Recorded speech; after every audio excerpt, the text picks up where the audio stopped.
মধ্যপ্রাচ্যের সংঘাত বর্তমানে এক জটিল পরিস্থিতির দিকে মোড় নিতে চলেছে। মার্কিন প্রেসিডেন্ট ডোনাল্ড ট্রাম্পের বশ্যতা মেনে নিবে না ইরান, উল্টো যুদ্ধ চালিয়ে যাওয়ার ইঙ্গিত দিয়েছে দেশটি। ট্রাম্পের ৪৮ ঘন্টার আলটিমেটামের জবাবে ইরানও পাল্টা হুঁশিয়ারি দিয়েছে। এই হুঁশিয়ারি আর পাল্টা হুঁশিয়ারি শেষ পর্যন্ত কোথায় গিয়ে থামবে? বিশ্ব কি তবে প্রবেশ করতে যাচ্ছে আরও বড় এক সংঘাতের দিকে?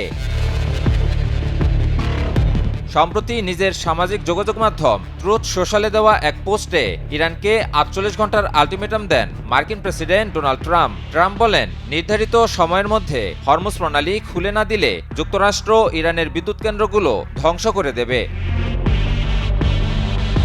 তবে এই হুমকির জবাব দিতে দেরি করেনি ইরান। ইরানের সশস্ত্র বাহিনী এক কঠোর সতর্কবার্তায় জানিয়েছে, যদি দেশটির বিদ্যুৎ অবকাঠামোতে কোনো আঘাত হানা হয় তাহলে কৌশলগতভাবে অত্যন্ত গুরুত্বপূর্ণ হরমুজ প্রণালী সম্পূর্ণ বন্ধ করে দেওয়া হবে। এমনকি ক্ষতিগ্রস্ত স্থাপনাগুলো পুনরুদ্ধার না হওয়া পর্যন্ত এই গুরুত্বপূর্ণ নৌপথ খুলে দেওয়া হবে না বলেও স্পষ্ট জানিয়ে দিয়েছে তারা। শুধু প্রতিরোধেই থেমে থাকবে না ইরান, এমনও ইঙ্গিত দিয়েছে দেশটির সামরিক বাহিনী। তাদের ভাষ্য অনুযায়ী যে কোনো হামলার জবাবে সরাসরি ইসরায়েলের বিদ্যুৎ কেন্দ্র, জ্বালানি অবকাঠামো এবং তথ্য প্রযুক্তি খাতকে লক্ষ্যবস্তু করা হবে। পাশাপাশি মধ্যপ্রাচ্যের যেসব দেশে মার্কিন সামরিক ঘাঁটি রয়েছে এবং যেসব প্রতিষ্ঠানে মার্কিন বিনিয়োগ রয়েছে সেগুলোর গুরুত্বপূর্ণ স্থাপনাও ইরানের নিশানায় থাকবে।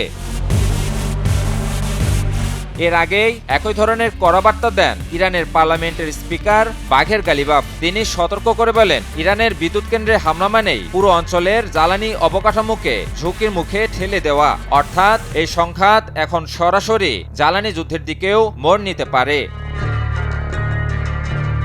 বিশ্লেষকদের মতে ট্রাম্পের আলটিমেটাম এবং তার জবাবে ইরানের বহুমুখী পাল্টা হুমকি মধ্যপ্রাচ্যের নিরাপত্তা ও বৈশ্বিক জ্বালানি পরিস্থিতিকে এক চরম অনিশ্চয়তার দিকে ঠেলে দিয়েছে। বিশেষ করে হরমুজ প্রণালীর মতো গুরুত্বপূর্ণ রুট বন্ধ হয়ে গেলে এর প্রভাব পড়বে পুরো বিশ্বের অর্থনীতিতে। 200-র বেশি সার্ভিস ও ফিচারে লেনদেনের সব বিকাশ অ্যাপে সম্ভব।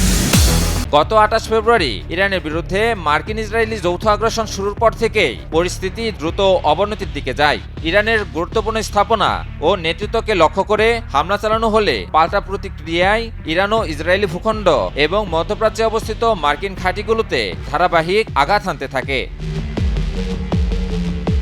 সব মিলিয়ে আলটিমেটাম আর পাল্টা হুমকির এই দ্বন্দ্ব এখন এমন এক পর্যায়ে পৌঁছেছে যেখানে সামান্য ভুল সিদ্ধান্তও পুরো অঞ্চলকে ঠেলে দিতে পারে এক ভয়াবহ যুদ্ধের দিকে। তবে পরিস্থিতি কোন দিকে এগোয় সেটা এখন দেখার বিষয়। ইমন আলী, নিউজ 24।